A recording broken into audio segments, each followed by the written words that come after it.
কর্ণপিশাচিনী। এই কর্ণপিশাচিনী আমাদের এই পরিবারের হিট একটা টপিক। এই কর্ণপিশাচিনী নিয়ে একটা ঘটনা এর আগে আমাদের শুনিয়েছিলেন শ্রী শ্রী এসটিডি মহারাজ। আর আপনাদের কমেন্ট দেখে আমি বুঝতেই পেরেছিলাম উনার ঘটনা আপনাদের দারুণ লেগেছে। তাই জন্য আমরা আর দেরি না করে উনাকে আবার নিয়ে চলে এলাম এই কর্ণপিশাচিনীর উপরে একটা ঘটনা তোমাদের শোনানোর জন্য।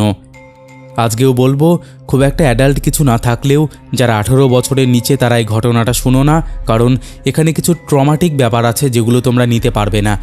তারপরেও আজকের এই ঘটনাটা তোমাদের আশা করছি ভালো লাগতে চলেছে। আগের দিনের যে আলোচনা ছিল সেটার থেকে এই আলোচনাটা একটু অন্যরকম হবে। এটা রাজারহাটের একটা ঘটনা বা নিউ টাউনের একটা ঘটনা বলতে পারো। আশা করছি ঘটনাটা তোমাদের বেশ ভালো লাগবে এবং কর্ণপিশাচিনী সাধনা নিয়ে তো অনেক কিছু এখানে আছেই। তাই জন্যই বলবো ছোটরা দূরে থাকো এবং বড়রা মন দিয়ে শোনো। চলো আর কথা না বাড়িয়ে আমরা আমাদের আলোচনা শুরু করে দিই। নমস্কার মহারাজ। নমস্কার। বলুন, আবার আপনাকে নিয়ে চলে এলাম তাহলে। ভীষণ সুন্দর একটা সফর। ভৌতিক কথার সবাইকে শুভেচ্ছা। আদতে সবাই আপনাকে ভালোবেসে ফেলেছে, এটাই হচ্ছে ব্যাপার। শুধু কি তারা ভালোবাসেন, আমি কি ভালোবাসি না? আমিও তো তাদের ভালোবাসি। যারা কমেন্ট করেছেন তারা প্রত্যেকে আমার আত্মার আত্মীয়। ভৌতিক কথাকে ভালোবাসেন, আমাকে ভালোবাসেন, অমিত বাবুকে ভালোবাসেন। তো আমাদের একটা পরিবার, না হলে তো এই জিনিসটা থাকতো না। এই বন্ডিংটা আমি মিস করি, আমি ফিল করি ব্যাপারটা। একদম একদম। এটার মধ্যে একটা উত্তেজনা আছে। এই উত্তেজনাটা বোঝা যায়। এটা শুধু বলার জন্য বলা না, এটা ফিল করার ব্যাপার আছে। বলে না, ফিল গুড ফ্যাক্টর। তো এইটাই হচ্ছে ব্যাপার আর কি, ফিল গুড, এটা ফিল করার ব্যাপার। তো মহারাজ, যেটা বিষয় সেটা হচ্ছে কর্ণপিশাচিনী। এই বিষয়টা তো আপনার পুরো হিট, জানেনই আপনি সেটা। মোস্ট প্রবাবলি ওটাতে হ্যাঁ একদম বলে ভালোবেসেছেন। ওটাতে মনে হয় 55K প্লাস বা 56K প্লাস ভিউ আছে এখন এই মুহূর্তে, এক মাসের মধ্যেই। তো তারপরে আমার এরকম পার্সোনালি অনেক কোয়ারি এসেছে যে কর্ণপিশাচিনী নিয়ে যদি আরো কোনো বিষয় থাকে বা আরো কোনো স্টোরি থাকে বা সেই বিষয়ে ওখানে কিছু জানা যায়নি যেটা এখানে জানা যাবে, এরকম যদি কোনো বিষয় থাকে তাহলে আবার সেটা নিয়ে আসতে। তো তার কথাকে আমি শ্রদ্ধা জানিয়ে আপনাকে তো আজকে আমি বললাম এই বিষয়টা। তারপরে তো আপনি বলছেন যে হ্যাঁ আছে। তো আমরা আবার সেই কর্ণপিশাচিনী সেখানে ফিরে যেতে চাই আর কি। একদম একদম, কোনো অসুবিধা নেই। সালটা কত হবে তখন? 2007 কি 2006 এরকম সময়। আচ্ছা। সেক্টর 5 তখন রাজারহাট সবে সবে হচ্ছে।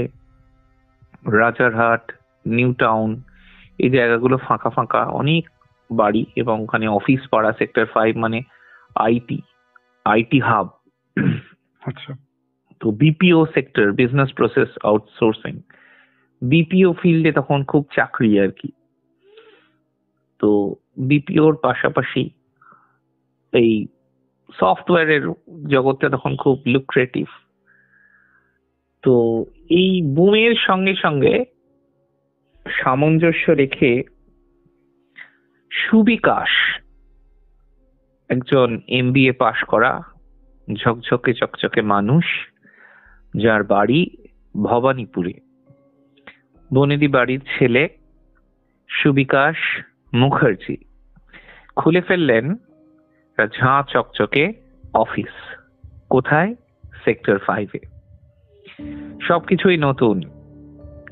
কাজ করার জন্য যে রিক্রুটমেন্ট হয়েছে তারা প্রত্যেকে নতুন, অফিসটিও নতুন।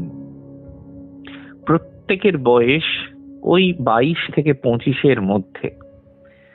অ্যাবভ 30 বা 30-র কোটায়, 30-এর কোঠায় পৌঁছেছেন এমন কিছু মানুষ আছেন যারা ম্যানেজমেন্ট টিমে রয়েছেন।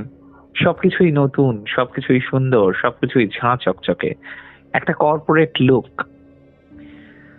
তো সুবিকাশ বাবু এমনিতে খুব ভালো মানুষ, কিন্তু সুবিকাশ বাবুর মন আর মুখ এক নয়। সুবিকাশ বাবু যা বলেন তা করেন না। আচ্ছা। আর যা করেন তা কখনো কাউকে বলেন না। সুবিকাশ বাবুর ডান হাত যদি কাউকে কিছু দেয়, বাঁ হাত কিন্তু জানতে পারে না। আর বাঁ হাতে তিনি যে কাজ করেন, ডান হাত জানতে পারে না। একজন আদর্শ ব্যবসায়ীর যে যে গুণ থাকা দরকার সেগুলো তার মধ্যে ছিল। সুবিকাশ বাবুর ব্যবসা করার প্রবণতা প্রচন্ড। এক সময় চাকরি করেছেন একটি বহুজাতিক সংস্থা থেকে। একটি সামান্য দোষ থেকে তার চাকরিটি হঠাৎ চলে যায়। তো তারপর নিজের প্রচুর টাকা মাইনে পেতে নিজেই এই ইনভেস্টমেন্ট করে একটি অফিস খুলেছেন। এই অফিসটি মূলত এক্সপোর্ট ইম্পোর্টের ব্যবসা করে। তাছাড়া বিপিও ওনার আছে। আচ্ছা। বিপিওটি ওনার নিজস্ব। তো একদিন মানে রিক্রুটমেন্ট প্রসেস অন হয়েছে এক্সপোর্ট ইম্পোর্টে। কথা বলতে হয় কাস্টমার রিলেশনশিপ এক্সিকিউটিভ। এই পদের জন্য ইন্টারভিউ মানে হচ্ছে। উনি নিজে সুবিকাশ বাবু রয়েছেন।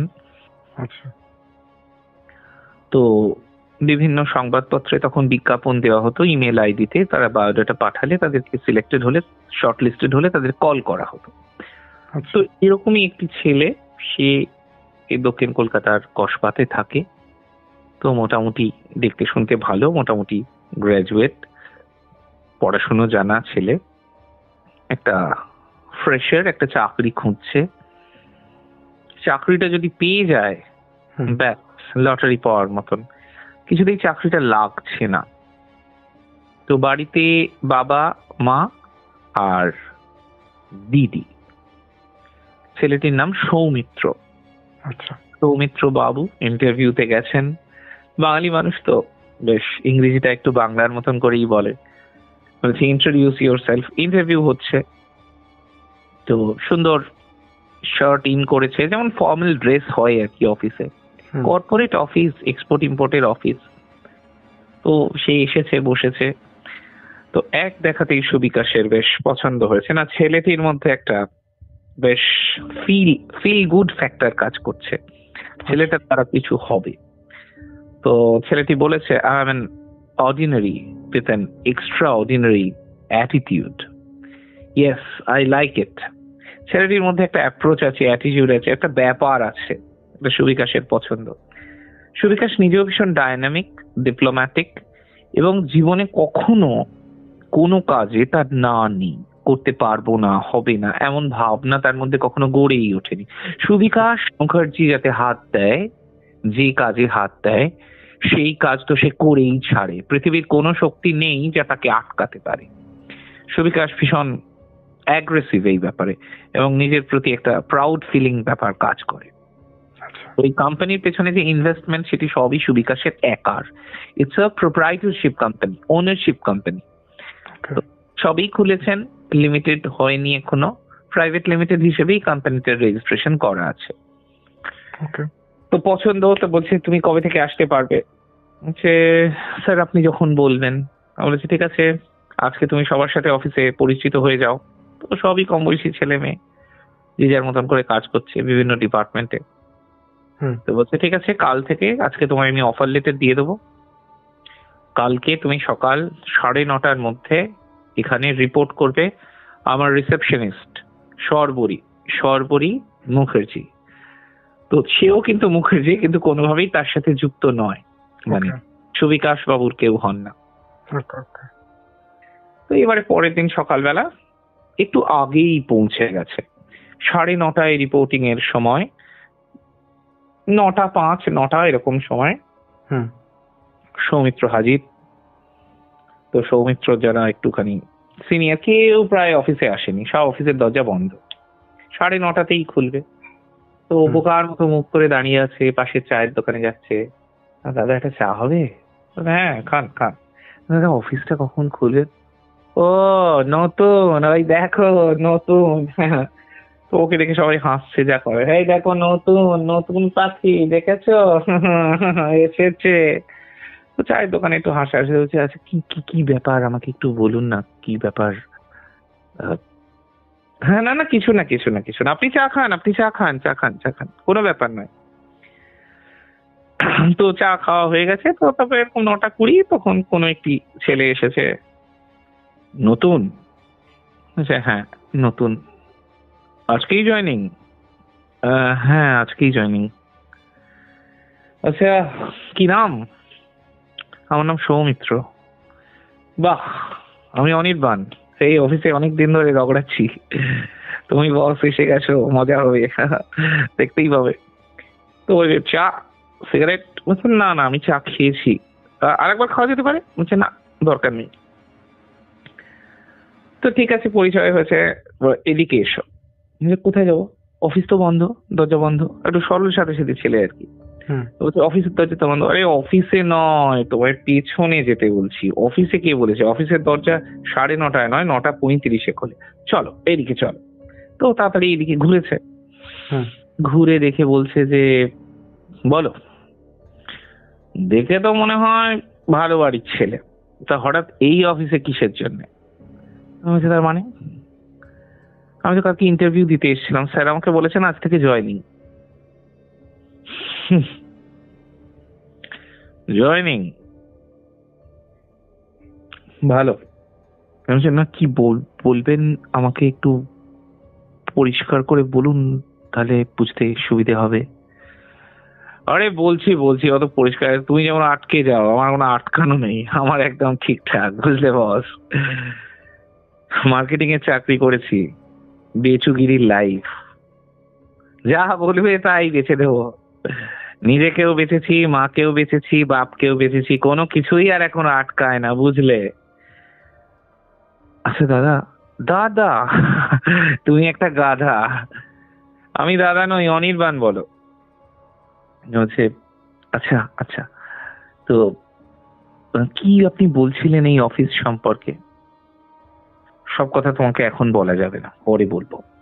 তো ইতিমধ্যে 9:35 তিনি মানে অফিস পরিষ্কার করেন, কি কেয়ারটেকার টাইপের আর কি, অফিসের গ্রুপ ডি স্টাফ। তিনি এলেন, এই রামুদা ঠিক আছে চলো, আর একটা দিন। একটুখানি আমুদে ছেলে আর কি, তো ঢুকে গেছে অফিসের মধ্যে। Met this new boy, he has come. কি নাম তোমার? আমার নাম সৌমিত্র দাস। দেখা যাক তুমি পেছনে নিতে পারো কতগুলো বাঁশ। Your time starts now. তো এটি বলতে একটু সৌমিত্র অস্বস্তিতে পড়ে গেছে। তো সৌমিত্র বুঝতে পেরে গেছে যে অফিসে অনেক লোককেই রিক্রুট করা হয় তাড়িয়ে দেওয়ার জন্য, টার্মিনেট করার জন্য। কোনো একটি অজুহাতে নতুন কর্মচারীকে কাজের অজুহাতে নিয়ে আসে সুবিকাশ, এবং কোনো অজানা কারণে পরের দিন তাদের আর দেখা যায় না। আসল রহস্য কি? আচ্ছা। তো সুবিকাশ বাবু এসেছেন, অফিস শুরু হয়েছে, যে কাজ অফিসিয়াল কাজকর্ম দিচ্ছে, তো সেই কাজকর্ম করছে সৌমিত্র। ইতিমধ্যেই রিসেপশনিস্টকে দিয়ে ডাক পাঠিয়ে পড়েছে আর কি সৌমিত্রর সুবিকাশ মুখার্জির সঙ্গে দেখা করার জন্য। তো সুবিকাশ বাবুর প্রাসাদোপম চেম্বার, তো যিনি রিসেপশনিস্ট তার সাথে প্রথম একদম যে আসা, দরজাটি লকটি মানে লাগানো ছিল না অসাবধানবশত। খুব ঘনিষ্ঠ মুহূর্তে সুবিকাশ এবং মিসেস মুখার্জিকে দেখে ফেলে সৌমিত্র। আচ্ছা।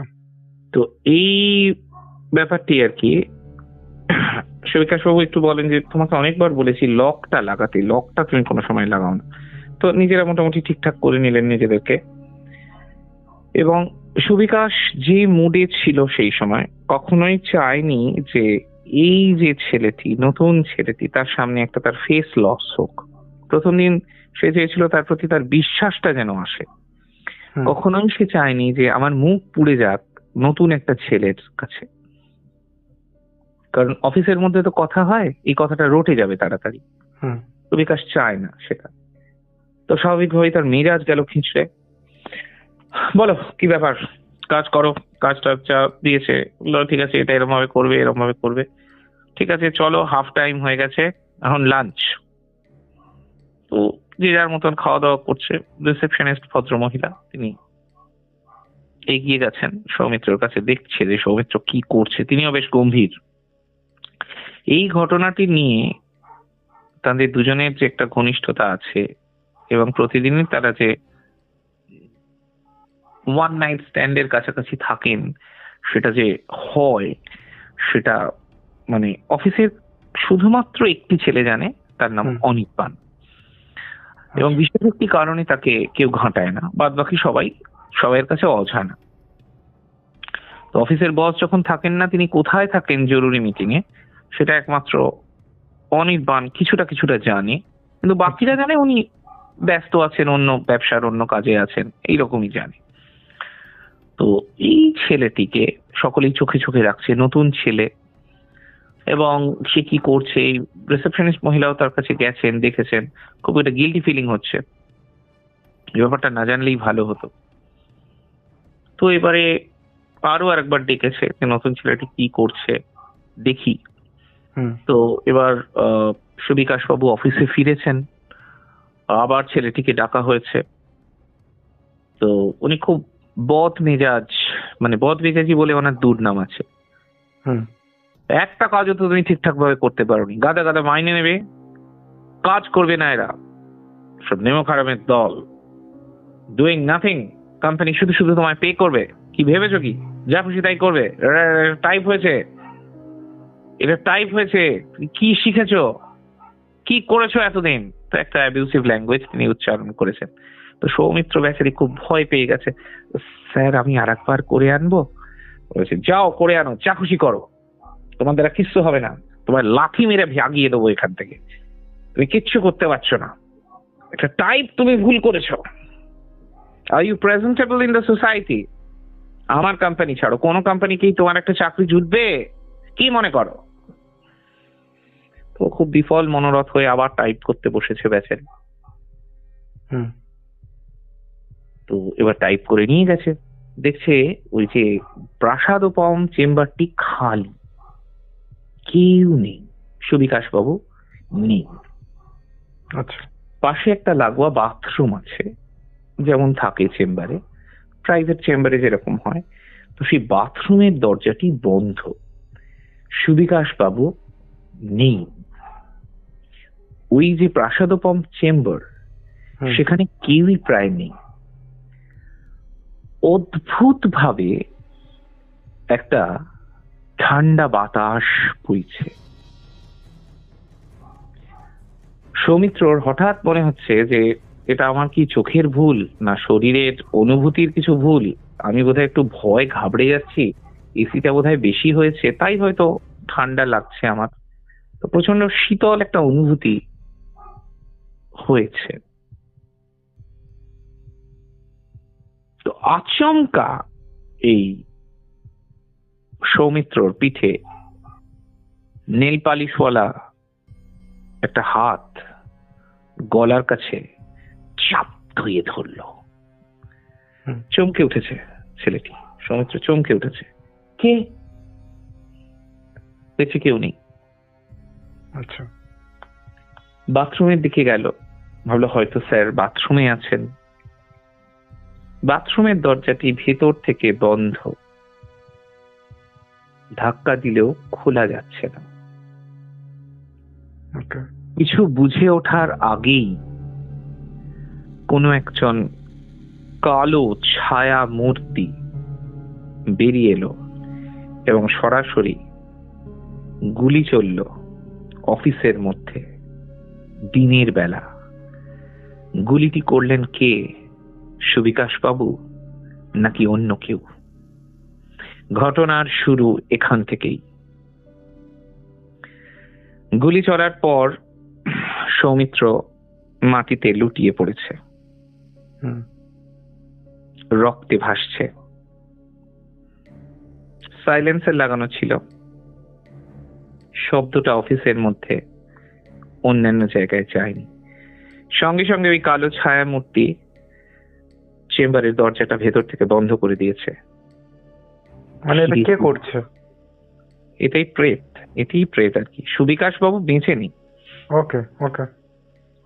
এটি সুবিকাশ বাবুর আত্মা, সঙ্গে আরো 3 জন আছেন যারা একসময় সুবিকাশ বাবুর বন্ধু হিসেবে এই কোম্পানিতেই ছিলেন এবং সুবিকাশ বাবু সুইসাইড করেন। আচ্ছা, তাহলে সুবিকাশ মানে বাবু- তাকে তো গুলি করে মেরে ফেললো, তাহলে ওইখানে বিষয়টা জানলো কে? জানলো কি এই যে গুলিটা হচ্ছে, বিষয়টা জানলো অনির্বাণ। আচ্ছা। কারণ অনির্বাণ পুরনো এমপ্লয়ি এবং অনির্বাণ পুরো ব্যাপারটাই জানে। ওই জন্য বললো না যে মুরগি ধরার জন্য আজকে তোমাকেই ধরেছে, যে তুমি এত জায়গায় ঘুরে এখানেই এসেছো, এই অফিসেই তোমায় চাকরি করতে হলো। তো আস্তে আস্তে লাশটিকে টেনে বাথরুমের দিকে নিয়ে যাচ্ছে কালো এক ছায়া মূর্তি। তো বাথরুমের মধ্যে রাখা রয়েছে সৌমিত্র দাসের রক্তাক্ত লাশ। বাইরে থেকে অনির্বাণ ধাক্কা দিচ্ছে ভেতরে আসার জন্য। অনির্বাণের হাতেও একটি বন্দুক। অনির্বাণ চেষ্টা করছে ভেতরে যদি কেউ এসে থাকে, অফিসের কোনো স্টাফ যদি কেউ জানতে পেরে গিয়ে থাকে, তাহলে তাকে এখানেই শেষ করে দিতে হবে। অনির্বাণের প্রথম চেষ্টা হচ্ছে যেন কেউ জানতে না পারে এখানে কি হচ্ছে। আচ্ছা। তো বাথরুমটি বন্ধ, অনির্বাণের বন্দুক একদম তাক করা রয়েছে সামনে, যাতে কেউ আসলেই তাকে গুলি করব। তো আস্তে আস্তে অনির্বাণ এগিয়ে যাচ্ছে, বাথরুমের দিকে আসতেই অনির্বাণের দিকে একটা গুলি। অনির্বাণের শরীর ফুঁড়ে গেল, আর একটা গুলি রক্তে ভাসছে। একদিকে পড়ে আছে সৌমিত্রর লাশ, অন্যদিকে পড়ে আছে অনির্বাণের ডেড বডি। এবং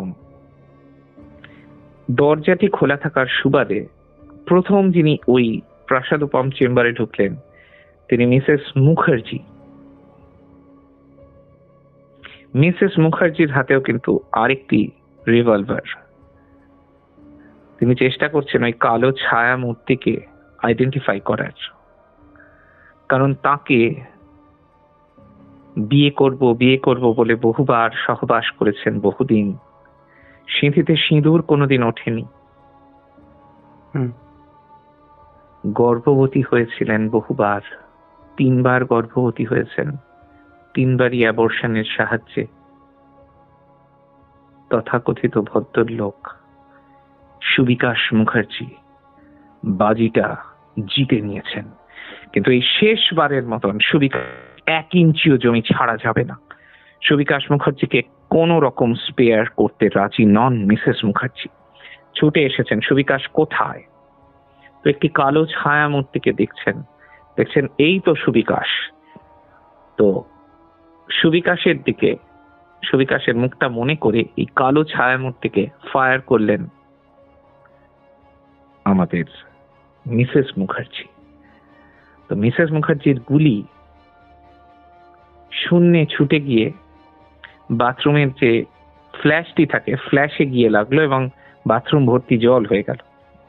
ছায়া মূর্তি, প্রেতকে কখনো গুলি করা যায় না, গুলি ভেতর দিয়ে চলে যায়, কারণ প্রেতের কোনো শরীর নেই। শরীরের মতো কিছু আছে, শরীর নেই এক্স্যাক্টলি। কালো ছায়া মূর্তি। তো এই ঘটনা যা কিছু ঘটছে সব কিন্তু সিসিটিভি ফুটেজে রেকর্ড হচ্ছে। আচ্ছা। ইতিমধ্যে লাঞ্চ একটু পরেই খেতেন সুবিকাশ বাবু। তো লাঞ্চ নিয়ে রামু হাজির হয়েছে। রামু হচ্ছে গ্রুপ ডি স্টাফ, কেয়ারটেকার, সবকিছু অল ইন ওয়ান। তো রামু এসে দেখছে যে বারুদের গন্ধ, রক্তের দাগ। দেখছেন মিসেস মুখার্জির হাতে রক্ত লেগে খানিকটা ট্রমাটাইজড হয়ে গেছেন, ঘামছেন। তো রামুকে দেখে মিসেস মুখার্জি একটু অস্বস্তিতে পড়ে গেছেন। রামু, কি ব্যাপার? স্যার কা লাঞ্চ। আচ্ছা, ও। রামু ব্যাপারটা বুঝতে পেরেছে। রামু চেষ্টা করছে কি হয়েছে সেটা যাতে সে যে বিশ্বাসভাজন এটা প্রমাণ করার মিসেস মুখার্জির কাছে। এই ঘটনাটি তুমি কাউকে বলবে না, তুমি আমাকে কথা দাও রামু। তোমার অনেক দিন মাইনে বাড়েনি আমি জানি। এই কোম্পানি আমি টেক ওভার করব। এই কোম্পানির যাবতীয় লায়াবিলিটিস আমার। আজ থেকে সুবিকাশ নয়, এই মিসেস মুখার্জি হবে মালিক। মনে রেখো, তুমি এখানে যা দেখছো সেটা পৃথিবীর কাউকে যদি জানাও তাহলে ঠিক এর মতনই হাল করব তোমার, ভুলে যেও না। तो रामू खानिकता थतमत खेয়ে हम गरीब आदमी আছে মাঝি हमको छोड़ दीजिए বলছে। মিসেস মুখার্জি কিন্তু নার্ভ অত্যন্ত শক্তিশালী। মিসেস মুখার্জি খুঁজে বেড়াচ্ছেন সুবিকাশ বাবুকে। সৌমিত্রর উপর তার কোনো রাগ নেই। অনির্বাণকে সে দেখেছে বাথরুমে পড়ে আছে দুটো লাশ,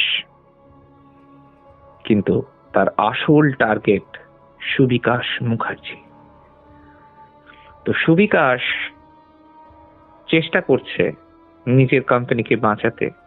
মানুষের লোভ কিরকম হয়, এই জাগতিক ভোগ সুখ, কত বেশি অ্যাডিক্টেড, কত বেশি আসক্ত নিজের জিনিসের প্রতি, আসক্তি কত বেশি থাকে। কতদিন আগে সুবিকাশ বাবু সুইসাইড করেছেন 2004 সালে। এখনো তার কোম্পানি থেকে তিনি ভুলতে পারেননি এই 2007 সালে এসেও। তো সুবিকাশ বাবু যখন শুরু করেছিলেন ব্যবসাটি, তখন তার সঙ্গে আরো দুজন বন্ধু ছিলেন, অরূপরতন আচার্য এবং রঞ্জন প্রসাদ। এই দুজনকে নিয়ে ব্যবসাটি শুরু হয়, কিন্তু দুজনকে খুব সুকৌশলে সর্বশান্ত করে এই গোটা সাম্রাজ্যের অধীশ্বর হয়ে বসেন সুবিকাশ মুখার্জি। সাক্ষী ছিলেন তদানীন্তন রিসেপশনিস্ট, অধুনা একদম পিএ, পার্সোনাল অ্যাসিস্ট্যান্ট, সত্যি ব্যক্তিগত, কোট আনকোট, এই মিসেস মুখার্জি। তো নিজের স্ত্রী থাকা সত্ত্বেও ঘনিষ্ঠ সম্পর্ক ছিল তাদের। তো একইভাবে সর্বশান্ত করার ঘটনাটি কিন্তু মিসেস মুখার্জি জানতেন। আচ্ছা, মিসেস মুখার্জি কাউকে বলেননি সেভাবে, কারণ তার সবসময় একটা ইচ্ছে ছিল এই কোম্পানির অধীশ্বরী হওয়া, সুবিকাশকে বিয়ে করা। সুবিকাশকে বিয়ে করলে এই সাম্রাজ্যের অধিকারী তিনি হতে পারবেন, এছাড়া অন্য কিছু তার পক্ষে করা সম্ভব ছিল না। একজন রিসেপশনিস্ট বা পিএ কত টাকাই বা মাইনে পান, বিশেষ সম্পর্ক ছাড়া কর্পোরেট ল্যাডারের চূড়ান্ত পর্যায়ে উঠে যাওয়া কার্যত অসম্ভব। এটি প্রথম দিনেই দিনের আলোর মতন পরিষ্কার হয়ে গেছিল মিসেস মুখার্জি। এখন তিনি তার প্রতিশোধের দুটো চোখে তার আগুন জ্বলছে। ভীষণভাবে চাইছেন যে মিস্টার মুখার্জি, সুবিকাশ মুখার্জি একবার তার সামনে আসুক, রামুকে মাঝখানে রেখে শেষ লড়াইটা লড়ে নেওয়া যাক। তো স্বাভাবিকভাবেই এই অফিসটি যে হন্টেড সেটি কেউ কেউ বুঝতে পারেন কারোর অনুভূতি দিয়ে, কেউ কেউ বুঝতে পারেন না। কারণ এই মিসেস মুখার্জি যে সাধনটি করেছিলেন, এই সাধনটি দুঃসাহসিক কর্ণপিশাচিনী দেবীর সাধনা। আচ্ছা, যখন তিনি বুঝতে পেরেছিলেন যে সুবিকাশের মতিগতি ভালো নয়, সুবিকাশ কথা দেয় কথা না রাখার জন্য প্রতি বছরই বলে এবার এই সামনের 1 জানুয়ারি আমাদের এনগেজমেন্ট হবে এবং তার কিছুদিন পরেই বিয়ে করব, সবকিছুই করে কিন্তু বিয়েটা হয় না। তো স্বাভাবিকভাবে সুবিকাশের মানসিকতা জানতে চেয়েছিলেন আগাম আচ্ছা, এই ভদ্রমহিলা, এই মিসেস মুখার্জি। তো সেই জন্য তিনি সাধন শুরু করেন।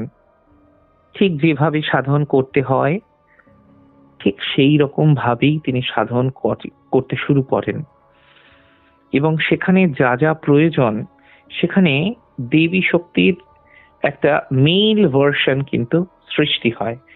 এবং ঠিক যেভাবে আমি বলেছিলাম যে 10 দিন রোদ্দুরের সামনে কেউ বেরোবে না, রোদ লাগানো যাবে না, রাস্তায় বেরোনো যাবে না, নিজের মলমূত্র ইত্যাদি ভক্ষণ করতে হবে। অত্যন্ত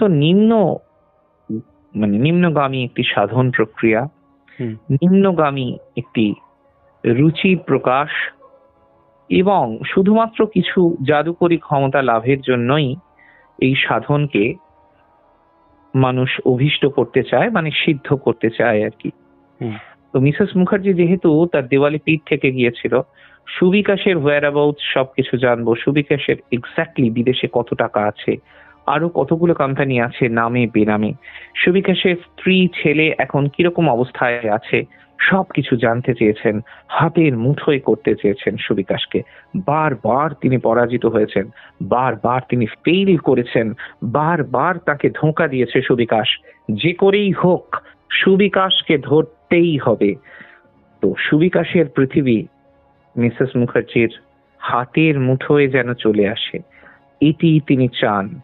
ছলে, বলে এবং কৌশলে সুবিকাশ মুখার্জিকে চাই। সাধন শুরু করেছিলেন। এই সাধনে সবচেয়ে যেটা বেশি দরকার পড়ে সেটি হচ্ছে, আমি যেটি এর আগের দিন বলা হয়ে ওঠেনি আমার, যেহেতু ইনি একজন ভদ্র মহিলা নারী, মলমূত্র তিনি একই আসনে বসেছেন, বাসন ছেড়ে উঠতে পারবেন না, নিজের মলমূত্র ভক্ষণ করা, গায়ে মাখা এবং বিশেষ কিছু কালো রঙের, আমি নাম করছি না, বিশেষ কিছু দ্রব্যাদি লাগে যেগুলো মস্তকে তিলক আকারে মাখতে হয়। তাছাড়াও যেটি তিনি ব্যবহার করেছেন যাতে দেবী অত্যন্ত তাড়াতাড়ি সন্তুষ্ট হন, অধিক পরিমাণ কারণ অর্থাৎ মদ, আচ্ছা, এবং তার সাথে সাথে এমন কিছু বস্তু যেগুলো আমি ঠিক প্রকাশ্যে আনতে চাইছি না, এটি ভারতে নিষিদ্ধ, কিন্তু দেবীকে সন্তুষ্ট করার জন্য, যেহেতু তিনি একজন মহিলা, সেক্স টয়েস আর কি, সেটি তিনি ব্যবহার করেন এবং সেটিকে তিনি যত্ন সহকারে রেখে দেন। তার যে অভীষ্ট মন্ত্র আছে সেগুলো দিয়ে শোধন প্রক্রিয়া করা হয়, সেগুলোকে নিজের মধ্যে প্রবেশ করিয়ে তিনি দেখে নেন সেগুলোর ভাইব্রেটর ফাংশনিং ঠিকঠাক কিনা।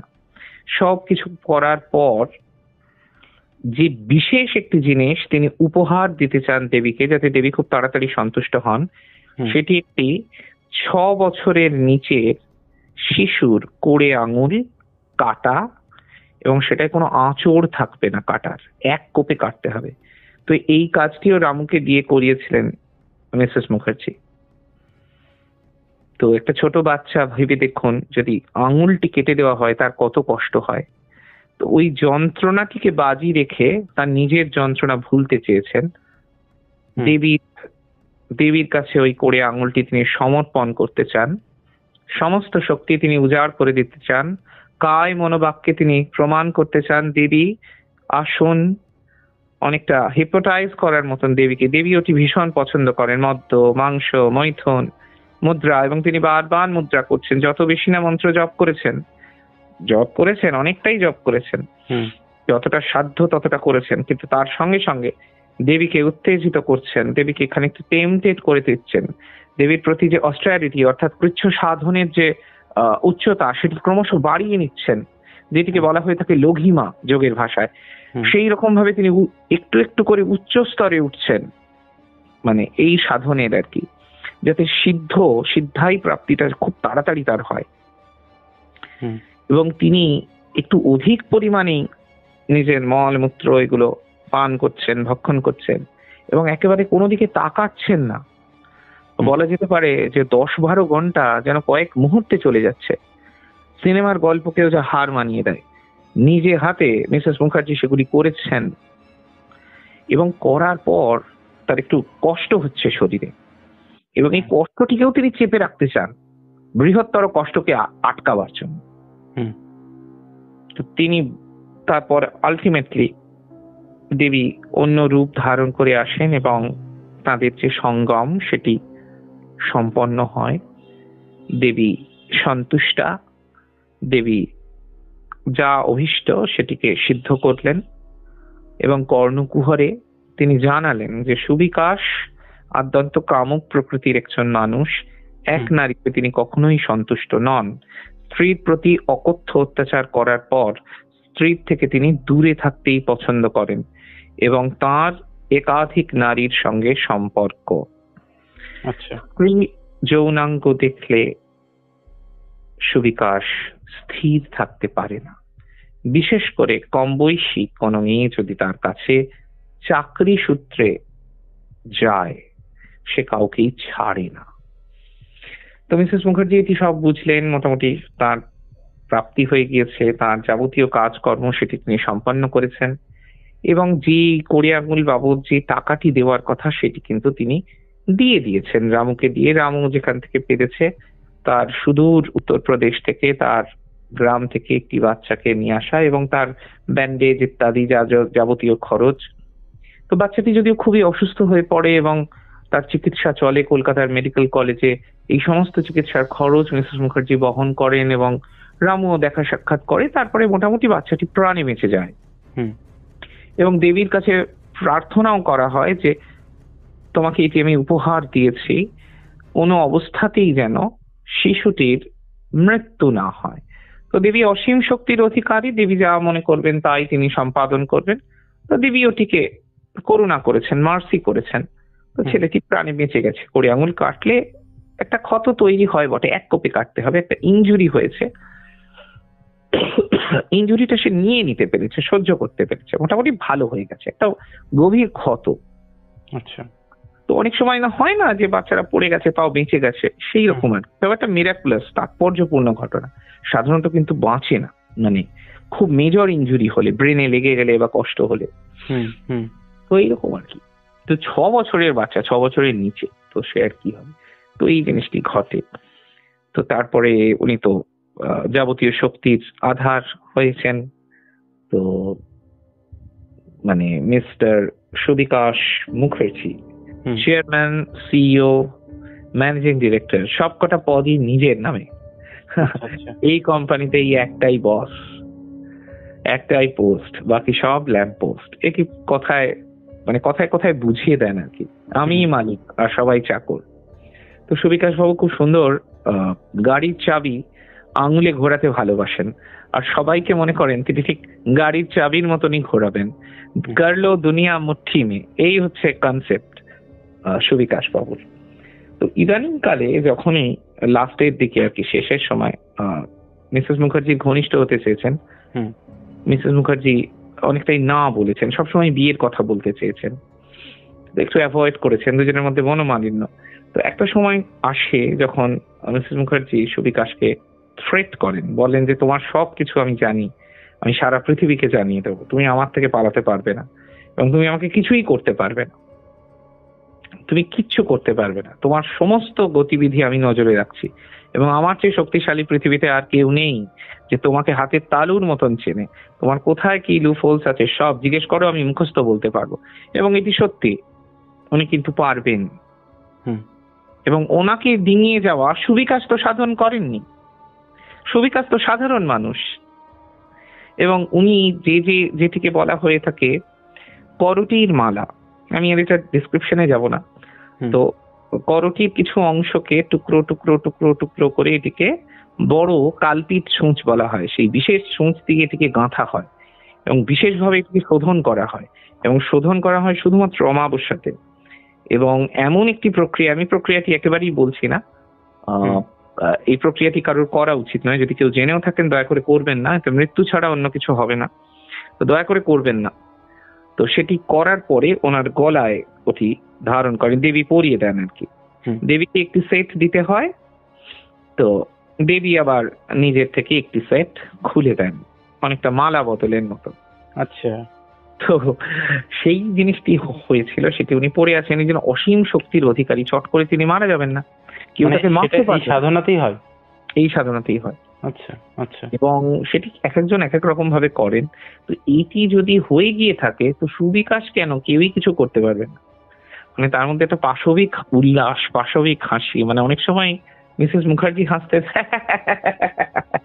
অনেকটা রাক্ষসের হাসির মতো। তো সুবিকাশ ইদানিং কালে একটু ভয় পেয়ে যায় আর কি, মানে কি জানি কি বলতে কি বলে ফেলবো, থাক দরকার নেই, একটু দূরে দূরেই থাকে, কারণ এই যে ডেমনিক পাওয়ারটা ওর মধ্যে চলে এসেছে, কোনো সাধারণ মানুষই আর ওকে আটকাতে পারবে না।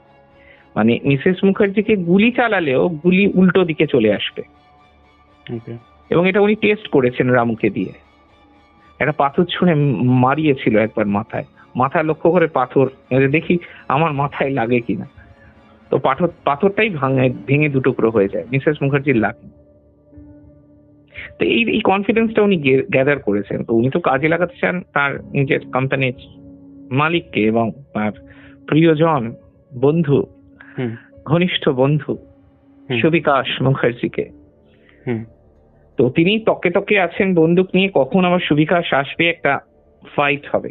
তো সুবিকাশ চেষ্টা করছে আর একবার দেহ ধারণ করে বাথরুম থেকে বেরিয়ে এসে সঙ্গীতাকে, মানে মিসেস মুখার্জিকে আর কি, আর একবার ট্রিগারের সামনে আনার। তো অতৃপ্তি আছে, পজিটিভনেস আছে, মালিকানা আছে, মালিক সুলভ আচরণ আছে। আরে আমি সুবিকাশ মুখার্জি পারে না এমন কোনো কাজই নেই। তো স্বাভাবিকভাবে এই অঞ্চলটি, মানে এই যে অফিসটা, প্রাসাদোপম, এই যে চেম্বার, এই চেম্বারটা একটু হাবি হয়ে গেছে, প্রেত শক্তি প্রচন্ড বেশি হয়ে গেছে। কারণ অলরেডি অরিন্দমের দেহ রয়েছে, সৌমিত্র দাসের দেহ রয়েছে, এবং স্বয়ং আমাদের যিনি মালিক, সেই সুবিকাশ বাবু কিন্তু ওই জগতের মানুষ, এবং তিনি দেহ ধারণ করে এসেছেন। তো তিনি, তাকে দেখলে ওই কালো একটি ছায়া এবং একটি অবয়ব। তো সে চেষ্টা করছে সঙ্গীতার কাছাকাছি পৌঁছতে। ওকে। তো সঙ্গীতাও, মানে মিসেস মুখার্জিও নেহাত কম নয়। তো তিনি কিন্তু আস্তে আস্তে এগিয়ে যাচ্ছেন। একটা ধূসর ছায়া সঙ্গীতার পেছনে এসে দাঁড়িয়েছে। সঙ্গীতা কিন্তু সামনে থেকে কিছু বুঝতে পারছেন, তো চেষ্টা করছে গলাটাকে ধরতে। গলার একদম, মানে যেটাকে বলা হয় আর কি, যেখানে আমাদের শ্বাস প্রশ্বাস চলে, সেইখানটায় হাত দিয়েছে। মানে ধরা যাক আপনার মুখটাকে যদি পেছন দিকে, ব্যাক পোর্শনে গলাটাকে উল্টো করে দেয়, তাহলে তখন প্রচন্ড লাগবে, গলাটা ভেঙেই যাবে প্রায়। তো সেই রকম অংশে হাত দিয়ে খুব জোরে চেপেছে, তাতে শ্বাস বন্ধ হয়ে যাওয়ার জোগাড়। তো প্রচন্ড লেগেছে আর কি, মানে টাক টাক করছে, একেবারে হাঁপাচ্ছে। যে এইরকম মানে আক্রমণ ভাবতে পারিনি, মানে কিছু করতে পারছে না, এত ভারী একটি হাত যে সেটাকে সরাতে পারছে না। প্রচন্ড কষ্ট হচ্ছে কিন্তু সরাতে পারছে না। এইবারে এই যে বন্দুকটা ছিল মিসেস মুখার্জির হাত থেকে অটোমেটিক পড়ে গেছে। দেখবেন বেশি যখন আমরা ভয় পেয়ে যাই না, আমাদের কিছু করার থাকে না, আমরা একদম বোকার মতন ফ্যাল ফ্যাল করে তাকিয়ে থাকি যে ওমা এটা হয়েছে, কি জানি বুঝতেই তো পারছি না, মানে আমার কি করণীয় আমি কিছুই জানি না, কিছুই বুঝতে পারছি না। এইরকম একটা পরিস্থিতির মধ্যে দিয়ে যাচ্ছেন মিসেস মুখার্জি, এবং কথা বলার মতন অবস্থায় নেই। হাত পা ঘামছে, প্রায় একবারে counting near the death bed, মানে মৃত্যু একদম কাছে। তো মিসেস মুখার্জি সর্বশক্তি দিয়ে বীজ মন্ত্রটিকে জপ করছেন, যাতে মানে যে এটি তার ইষ্ট মন্ত্র, যে দেবীর যে মন্ত্র, সিদ্ধ মন্ত্র, যাতে কোনোভাবে এই প্রেত, এই সুবিকাশ ছেড়ে দেয় তাকে। তো আলটিমেটলি ক্রমশ হাতটা আলগা হতে লাগলো, কারণ মন্ত্রের একটা জোর আছে, এবং চেষ্টা করছে মানে মিসেস মুখার্জি ধাক্কা দেওয়ার পেছনে। তো আলটিমেটলি সোফার পেছন দিকটায় ফেলে দিয়েছেন। দুজনের মধ্যে প্রচন্ড ধস্তাধস্তি শুরু হয়েছে, এবং রামু পাশ থেকে বসে বসে দেখছে। রামু এই দিকেও নয়, এই শিবিরেও না, ওই শিবিরেও না, রামু মাঝখানে দাঁড়িয়ে আছে। প্রচন্ড ধস্তাধস্তি হচ্ছে। তো আর একবার একটা পাঞ্চ সঙ্গীতার, মিসেস মুখার্জির মুখে। তো স্বাভাবিকভাবেই মুখে পাঞ্চটি এমন ভাবে লাগলো যে একটা চোখ পুরো খুলে পড়ে গেল, মানে এমন ভাবে ধাক্কাটি এসেছে, চোখটা পুরো খুলে পড়ে গেল আর কি। রামু দেখছে, আতঙ্কগ্রস্ত, গল গল করে রক্ত। আচ্ছা। তারপরের আঘাতটা সঙ্গীতা, মানে মিসেস মুখার্জি করেছিলেন দেওয়ালকে, কারণ ছায়ামূর্তি সরে গেলে আঘাতটা দেওয়ালে গিয়ে লাগে, প্রচন্ড জোরে হাতে লাগে। তো হাতে বেশ আহত হন। তো আবার আর একটা ধাক্কা আসছে সঙ্গীতার, মানে মিসেস মুখার্জির ব্রহ্মতালুতে একটি আঘাত, এবং ব্রহ্মতালু থেকে একেবারে ঘিলু বেরিয়ে এলো, এবং সেই ঘিলুটি একদম মানে পরিষ্কার দেখা গেল। এটা দেখেছে রামুই একমাত্র সাক্ষী। ঘিলুটা চাটছে সুবিকাশ, কারণ ওই যে লোভ, ওই যে কামনা, ওই যে বাসনা। তো তা সত্ত্বেও কিন্তু যেহেতু পিশাচ সিদ্ধ, মারা যায়নি মিসেস মুখার্জি বেঁচে আছেন। আহত, রক্তাক্ত। একটি কথা চালু আছে গ্রাম বাংলায়, মেয়ে ছেলের প্রাণ, কই মাছের চান। দয়া করে এটা নিয়ে কেউ আপত্তি করবেন, এটা বোঝানোর জন্য বলা। তো তিনি যেহেতু পিশাচ, তিনি কোনো নারী বা পুরুষ নন। তো আমরা এইভাবেই ডিনোট করি নারী পুরুষের ঊর্ধ্বে, তিনি অনেক ঊর্ধ্বে। তো তিনি যখন এসেছেন, তো তখন ওই ঘিলুটা তার খাচ্ছে, সে অনুভূতি হয়েছে। তো তো কিছুতেই কিছু করতে পারছে না। এবার শেষ চেষ্টা হচ্ছে এই সুবিকাশকে যদি এখান থেকে তাড়াতে হয়, সুবিকাশকে যদি টাইট দিতে হয়, তাহলে একটা নতুন ঝকঝকে ছুরি এই প্রেত শরীরে প্রবেশ করাতে হবে, এবং সেই ছুরির রক্তেই সুবিকাশের যে প্রেত শরীর, ইনি তো দেহী, বিদেহী নন, কিন্তু সুবিকাশ বিদেহী, সুবিকাশ ছায়া মানুষ, কিন্তু মিসেস মুখার্জি তো দেহী, তিনি তো একজন নারী, তার তো রক্ত মাংসের শরীর আছে, তিনি পিশাচ সিদ্ধাই অর্জন করেছেন।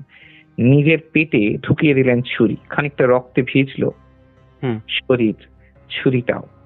এই ছুরিটা নিয়ে বসে আছেন, দ্বিতীয়বার কখন ওই ছায়ামূর্তি আসবে। তো বলতে বলতেই এসে গেল ছায়ামূর্তি, এবং ছায়ামূর্তির শরীরে মূলত পিঠের দিকে ছুরিটি কষে বসিয়ে দিলেন মিসেস মুখার্জি। তার যা হবার তাই হলো। ক্রমশ নিস্তেজ হয়ে গেল ওই প্রেত সুবিকাশ মুখার্জি। তো তারপরে রামু দেখতে পেল যে যেহেতু এই মানব শরীরে ঢোকানো হয়েছিল ছুরি, ওনাকে মারার পর আস্তে আস্তে নিস্তেজ হয়ে লুটিয়ে পড়ল মিসেস মুখার্জির দেহ।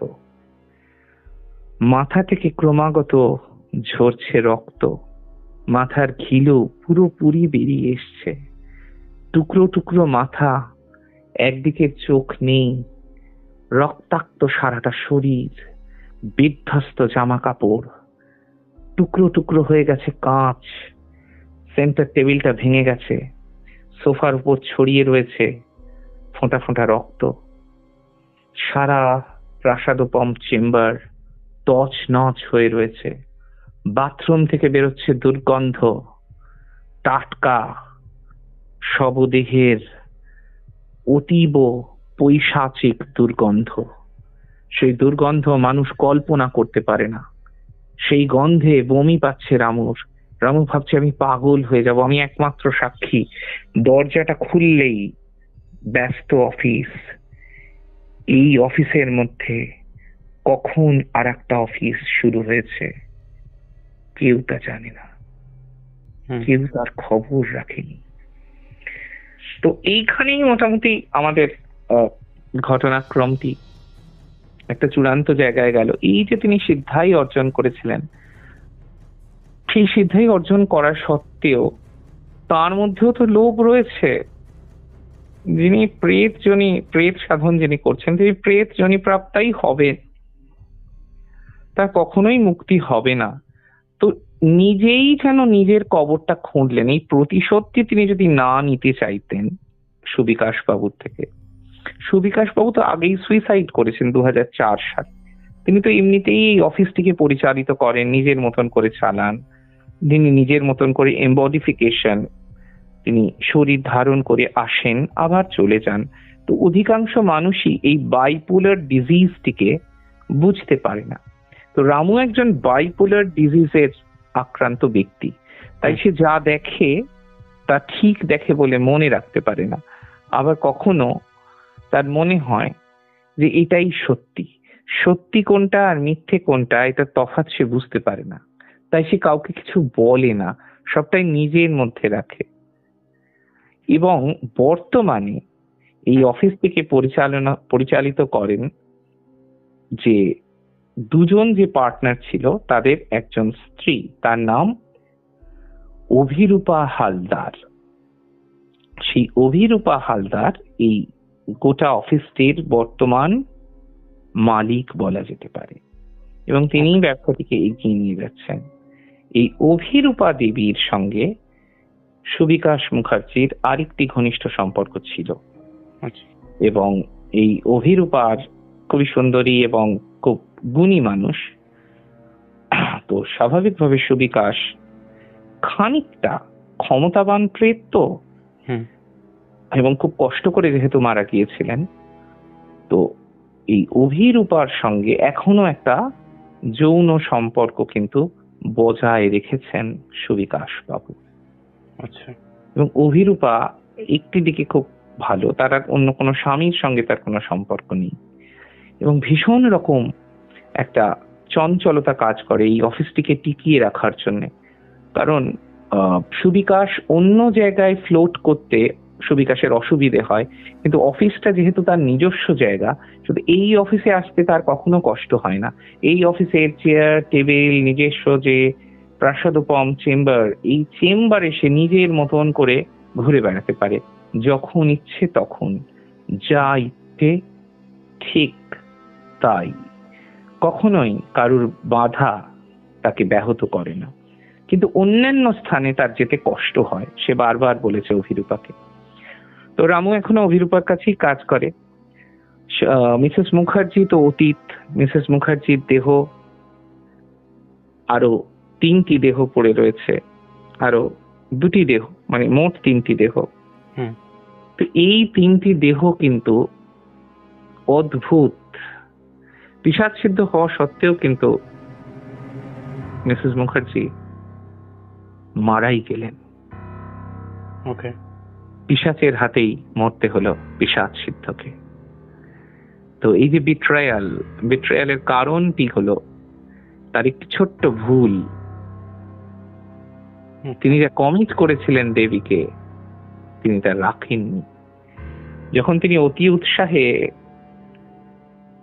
10 দিন আগে যখন সাধনে বসেছিলেন, তিনি দেবীর প্রতি একটি সংকল্প করেছিলেন, আমি যেন তেন প্রকারেণ কায় মনোবাক্যে আমি যে শক্তি অর্জন করব, সেই শক্তিকে কোনো প্রেতের ক্ষতি করার জন্য কাজে লাগাবো না। তো এই মস্ত বড় ভুলটি তার মুখ দিয়ে বেরিয়ে গিয়েছিল। তো তিনি আলটিমেটলি তো ক্ষতি করলেন একটি প্রেতেরই। সুবিকাশ বাবু তো বিদেহী, তো তারই ক্ষতি করলেন। দেবী যেহেতু প্রেতস্য ভোগ্যা, তারই স্বয়ং তার অধিষ্ঠাত্রী এবং সেই জগতের দেবী, সেই জগৎকে পরিপোষণ দান করেন। তো প্রেত অধিষ্ঠাত্রী হয়ে প্রেতের ক্ষতি সাধন কোন একটি নরদেহ করছে, এটিকে তিনি পছন্দ করেননি। তাই প্রেতের হাতেই প্রেত সিদ্ধার মৃত্যু হলো। কোনো শক্তি কাজ করলো না, কোনো শক্তি প্রতিবাদ করতে পারলো না, কোনো শক্তি রক্ষা করতে পারলো না। এবং তার কণ্ঠের যে মালাটি, যে বিশেষ করটির মালা, টুকরো দিয়ে তৈরি করা, তো সেটি কিন্তু আচমকা তার নিজের অজান্তে সেদিন তিনি পরিধান করতে ভুলে গিয়েছিলেন। মানে তিনি পরেননি গলায়, ওটার যে ঊর্জা, ওটার যে শক্তি, সেটা সেদিন পাননি। এই অলরেডি 50% ডাউন ছিলেন মিসেস মুখার্জি। যখন লড়াই করতে নেমেছিলেন পিস্তল নিয়ে এই ঘরে, তখন উনি জানতেনই না যে 50% শক্তি উনি ওনার বাড়িতে রেখে এসেছেন। বাড়িতেই খোলা রয়েছে সবকিছু, রয়েছে শুধু দেহটা, আর রয়েছে প্রতিশোধ নেবার, দূর নেবার আকর্ষণ। শুধু রিভেঞ্জফুল একটা অ্যাপ্রোচ, রিভেঞ্জফুল একটা অ্যাটিটিউডই ওনার ফুয়েল। তো বারুদ, বন্দুক, রক্ত, মৃতদেহ, খুন, উল্লাস, সবকিছুই ছিল নিয়ম মাফিক। ছিল না খালি ভালোবাসাটা, যে ভালোবাসা তিনি অনেক দিন ধরে চেয়েছেন, যে ভালোবাসার পরিণতি তিনি দু চোখে দেখতে চান। সুবিকাশ তাকে সিঁদুর পরিয়ে দিচ্ছে, সেটি কিন্তু এবারেও তার অধরাই রয়ে গেল। পারলেন না সুবিকাশ মুখার্জির সত্যিকারের ঘরণী হয়ে উঠতে। অপূর্ণ রয়ে গেল স্বাদ। অতৃপ্তি নিয়েই সত্যি সত্যি মারা গেলেন মিসেস মুখার্জি। হয়ে উঠলেন অতীব শক্তিশালী এক পিশাচ, যে পিশাচকে এখনো মাঝে মধ্যে দেখা দেন, যে পিশাচ মাঝে মধ্যে দেখা দেয় রামুকে। তো রামু এখনো বোকার মতো বলে, হাম গরিব আদমি আছি মাঝি, মুঝে ছোড় দিজিয়ে। তো আচ্ছা। রামুর সাথে খানিকটা খুনসুটির সম্পর্ক রয়ে গিয়েছে। উত্তরপ্রদেশের অন্ধকূপে মোড়া অনগ্রসর একটি গ্রাম, সেই গ্রামে রামুর বাড়ি। আর ওই ছোট্ট ছেলেটি যার আঙুল কেটে নিয়েছিলেন মিসেস মুখার্জি, তারা এখন ভালো আছে। তাদের জীবন অনেক মসৃণ, অনেক স্বাভাবিক। এই 3টি মৃতদেহ আশ্চর্যজনকভাবে গায়েব করে দিয়েছিলেন সুবিকা মুখার্জি। মানে এটা কতদিন আগেকার স্টোরি? 2007। তাহলে হতে পারে, কারণ রিসেন্ট হলে এটা তো সম্ভবই না। 2007 এবং সকলেই যেটা এখনো যে টুইস্টটি বাকি, যে অনেকেই জানেন না, সবাই শুনলে আশ্চর্য হবেন। দেবী কর্ণপিশাচিনীর সাধন, সেই সাধনটি একেবারে পুঙ্খানুপুঙ্খ ভাবে নিজে হাতে করেছিলেন সুবিকাশ মুখার্জি 2000 সালে। এবং তিনি কিন্তু প্রকৃত অর্থেই সিদ্ধাই লাভ করেন, পিশাচ সিদ্ধ হয়ে যান সুবিকাশ মুখার্জি। পৃথিবীর কেউ যা জানতে পারে, পিশাচ সিদ্ধ অবস্থাতেই তিনি অতীব শক্তিশালী হয়ে যান। তাই এই মিসেস মুখার্জি যে এই কাজকর্মগুলো করেছেন এবং তাতে যে আপাত দৃষ্টিতে তিনি সফল, কিন্তু ভেতরটি যে একেবারে ফাঁপা, সেটি আগাম বুঝতে পেরে গিয়েছিলেন 2004 সালে মৃত্যুর আগেই। এবং এখন তিনি অতি ভয়ঙ্কর পিশাচ, এবং তার হাতেই এই জীবিত মানুষটি মিসেস মুখার্জি, তার মৃত্যু হলো। আচ্ছা, মেইনলি ইনার যে কথাটা বলছেন মিসেস মুখার্জি, তো উনিও কর্ণপিশাচিনী সাধনা করেছেন? সাধন করেছিলেন, কিন্তু যে আসল করটি মালা যেটির মধ্যে সব ঊর্জার শক্তি আছে, সিদ্ধাইটা যে কমপ্লিট হলো না। উনি তো বলেছিলেন যে কখনো কোনো পিশাচের প্রতি, কোনো প্রেতের প্রতি আমি এই যে সিদ্ধাইটি প্রয়োগ করব না, আমার এই শক্তি আমি কাজে লাগাবো না। উনি তো তাই কাজে লাগালেন, উনি তো মারামারি করলেন। দেবী সেটা অনুমোদন করলেন না। ঠিক, তো এখানে ক্রস কানেকশন হয়ে গেল। তো অপোজিট অ্যাট্রাক্টস, সেম অ্যাট্রাক্টস, মানে ডাজন্ট অ্যাট্রাক্ট আর কি। তো একই জায়গায় হলো, সেম সাইড গোল হয়ে গেল। তো তো সেই জন্য তার হাতে, পিশাচের হাতেই একজন সাধারণ মানুষই হয়ে রইলেন। তখন ওনার শক্তি মাত্র 50%, উনি খেলতে নেমেছিলেন 50% দিয়ে। তো তার মৃত্যু হলো, বেঘরে প্রাণটা চলে গেল আর কি। সঙ্গীতা দেবী মানে মিসেস মুখার্জি জানতেন না যে উনি এই সাধন করেছেন, কারণ ওনার সাধনটি সম্পূর্ণ নয়। কতটা ডেঞ্জারাস এই সাধনটা? অনেকটা ডেঞ্জারাস, কারণ উনি বুঝতে পারেননি। উনি দেবীকে তুষ্ট করার চেষ্টা করেছেন, অনেক দূর এগিয়েছেন, এ বিষয়ে কোনো সন্দেহ নেই, কিন্তু উনি মনে করছেন উনি মারতে পারবেন, কিন্তু অ্যাকচুয়ালি পারলেন না, এবং ওনার প্রাণটি চলে গেল। ঠিক। তো এই হয়েছে বিষয়। মানে কতটা মানে পাজেল হয়ে গেল জিনিসটা, এরকম একটা বিষয় মনে হচ্ছে আমার। মানে বিশাল ব্যাপার বিষয়টা, আপনি যত সুন্দর করে এক্সপ্লেন করছেন। মাথার যে ঘিলু, তার যে স্বাদ, সেটা কিন্তু এই পিশাচেরা ভীষণ পছন্দ করে। এবং বিশেষ করে ডোন্ট টেক মি আদারওয়াইজ, এটাকে অ্যাডাল্ট কন্টেন্ট হিসেবেই আমি দেওয়ার অনুরোধ করব, এবং ছোটরা দেখবেন না। এই যে চোখের যে ভেতরের অংশটা, এটা কিন্তু ভীষণ মানে সুস্বাদু। আচ্ছা, যারা নরমাংস ভক্ষণ করতে পছন্দ করেন, এই অংশটা, যেমন আমরা মাছ খাই না, আমরা বলি না জেলি মাছ, মানে ওই যে যারা কোলেস্ট্রল রোগী তারা খান না, এই যে ফ্যাটি পোর্শনটা, মাছের যে তেল ঘি, আমাদের খেতে তো খুব ভালো লাগে, মুড়ো বলে না, মুড়ো, তো ওটাও কিন্তু তাই মাথা, এবং আমাদেরও কিন্তু সেই একই রকম মাথাটা কিন্তু সেই মুড়োরই মতন। তো যারা পছন্দ করে ঘিরু খেতে, এই পিশাচেরা কিন্তু ভীষণ পছন্দ করে, এবং তারা সবসময় এটা চায় আর কি, তাদের হট ফেভারিট। আচ্ছা, যদি অ্যাপার্ট ফ্রম সেক্সুয়ালিটি কিছু থেকে থাকে, তাহলে এই খাওয়াটা। এবং তারা তো ভীষণ অতৃপ্ত, তৃপ্তি কোথায় পাওয়া যাবে, তৃপ্তি পেলেই ওটা দরকার আর কি। দেখুন, সাধারণ মানুষও কিন্তু তাই অতৃপ্তিতেই ভোগে। বেশিরভাগ মানুষ আপনি জিজ্ঞেস করবেন, কোনো না কোনো একটা অতৃপ্তি।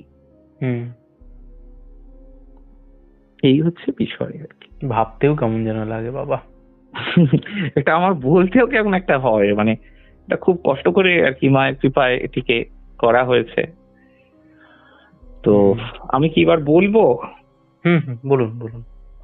যারা আমাকে ভালোবাসেন, শ্রী শ্রী মাতৃমন্দির ল্যান্সডাউন। না, এইভাবে না তাহলে আপনি কেটে দেবো, মানে এই কথাটুকু আপনি এইভাবে বলুন যে এই ছিল কর্ণপিশাচিনীর একটা সাধনা। আপনি এক কাজ করুন, এর পরের দিন না আপনি আপনার বিষয় জানা আছে?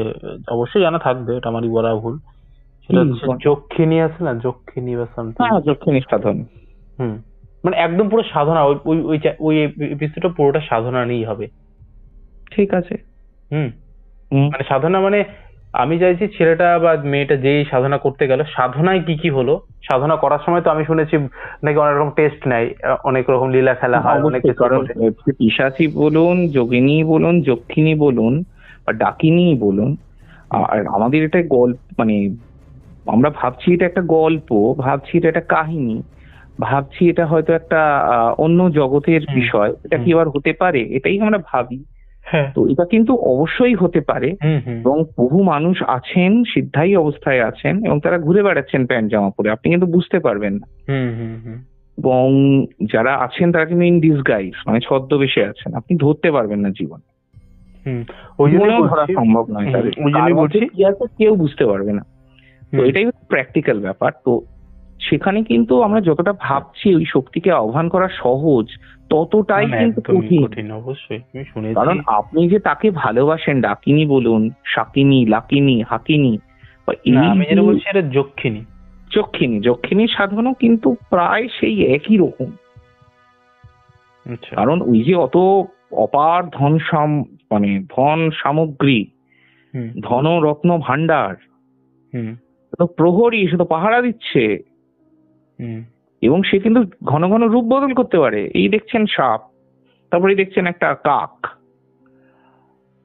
এই ছিল আজকের আলোচনার বিষয়, এই ছিল কর্ণপিশাচিনীর সাধনের ভয়ঙ্কর একটি ঘটনা যা আপনারা শুনলেন। তো আগামী দিন আমি আপনাদের মুখোমুখি হব এমন অপর একটি সাধনা নিয়ে, যাকে বলা হয়ে থাকে যক্ষিণী সাধনা, এবং সেই যক্ষিণী সাধন করে কি কি অভিজ্ঞতার মুখোমুখি হলেন একজন সাধক, সেই নিয়ে কিছু ঘটনা আপনাদের সঙ্গে ভাগ করে নেব। অবশ্যই সঙ্গে থাকবেন, অবশ্যই ভৌতিক কথা পরিবারের সঙ্গে আপনাদের যে অটুট বন্ধন তা ক্রমশ দৃঢ় থেকে দৃঢ়তর হবে এই বিশ্বাস করি। এর পাশাপাশি এটিও আপনাদের জানাতে চাই, বলতে চাই, যারা এফটিডি অর্থাৎ স্বামী তন্ত্র দেবানন্দ মহারাজকে ভালোবাসেন, আপনাদের কাছে আমি আন্তরিকভাবে কৃতজ্ঞ, আন্তরিকভাবে সবাইকে ধন্যবাদ জানাই। যারা যোগাযোগ করতে চেয়েছিলেন কিন্তু পারেননি, প্রত্যেকের জন্য আমি অমিত বাবুকে বলেছি যে ডেসক্রিপশন বক্সে স্বামী তন্ত্র দেবানন্দ ইউটিউব চ্যানেল, তার লিঙ্কটি শেয়ার করে দিতে। শেয়ার করলে ওখানেই আমার ফোন নাম্বারও পাবেন, হোয়াটসঅ্যাপ নাম্বার, একটি নাম্বার আছে। আপনারা যারা যারা ঈশ্বর সাধনে, ঈশ্বর লাভে আগ্রহী, আনন্দে জীবন কাটাতে চান, প্রকৃত অর্থে যারা সাধনায় ব্রতী হতে চান, যারা ঈশ্বর মুখী মানুষ, অনেক প্রতিকূলতা সত্ত্বেও সত্যিকারের কোনো সদ্গুরু লাভ যাদের হয়নি, অনেক কষ্ট করেছেন, অনেক কেঁদেছেন, অনেক ভুল পথে গেছেন, প্রতারিত হয়েছেন, তো তাদের জন্য, শুধুমাত্র তাদের জন্য যারা খুব সিরিয়াস এবং আধার বিচার করে, অবশ্যই তারা কিন্তু আমার সঙ্গে কথা বলতে পারেন। এই কথার সঙ্গে কোনো রকম তাবিজ, কবচ, মাদুলি, আংটি শ্রী শ্রী মাতৃমন্দির ল্যান্সডাউনে সম্পূর্ণ নিষিদ্ধ।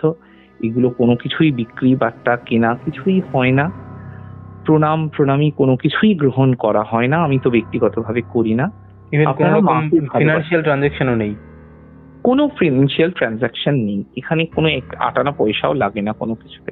তবে যেটা লাগে সেটা টাকার চেয়ে 1000 কোটি গুণ বেশি লাগে, ভালোবাসা লাগে, শ্রদ্ধা লাগে, বিশ্বাস, যা বড় লোকরাও দিতে অক্ষম।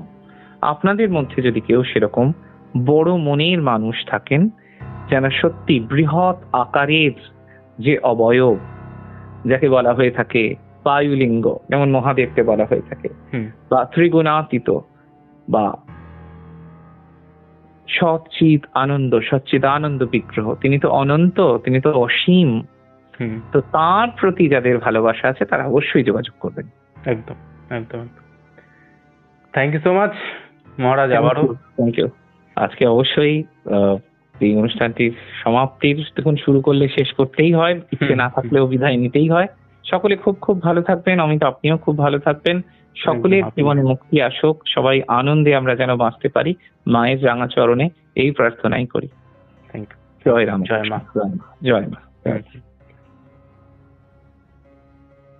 তো বন্ধুরা, এই ছিল আজকের কর্ণ পিশাচিনীর একটা ঘটনা। আশা করছি ঘটনাটা তোমাদের বেশ লেগেছে।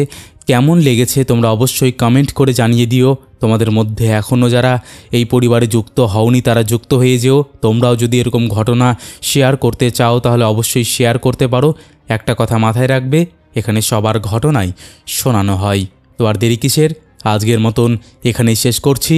আবার দেখা হবে নতুন কোনো পডকাস্ট নিয়ে।